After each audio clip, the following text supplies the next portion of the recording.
Hey guys, may kwento ako sa inyo guys. Nagpasok ako guys ng sa sakit. Papasok sana ako guys ng sasakyan sa InDrive guys. Sumamaan loob ko guys kasi um, nagjo-joyride ako, may naging pasahero ako. Nakakwentuhan ko guys, sabi ng pasahero ko, maganda sir sa InDrive. Sabi ko, bakit ma'am? Sabi ko gano'n sa kanya. Babae yung sumakay sa akin guys. Sabi ko, bakit ma'am? Anong pagkakaiba ng joyride sa InDrive? Ba't maganda sa InDrive? Sabi niya sa akin, sobrang excited. Ano pa niya? Excited ah. Sabi niya, alam mo sir, napaganda sa InDrive kasi pag nag-book ka sa InDrive, makakapili ka ng gwapong driver kung sinong gusto mo lahat.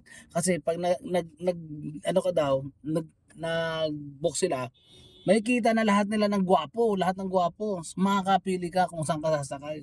Sa isip-isip, ang bihira. Paano naman ako? Edi, kaya guys, hindi ko naman tinuloy na mag-drive. Kasi hindi ako makakuha ng pasahero nito. Kaya may iba sa joyride, di ba?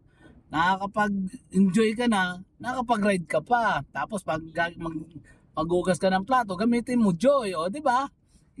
Tapos kaysa mag-drive ka. O tapos yan, ang ginawa ko, siyempre, nag-move it pa ako. O bakit? Narinig ko yung kanta, I like a move it, move it. I like a move it, move it. O siyempre, dahil nandun na, grab ko na yung opportunity. Kaya okay din ang grab. Grab the opportunity. Ayos ba guys?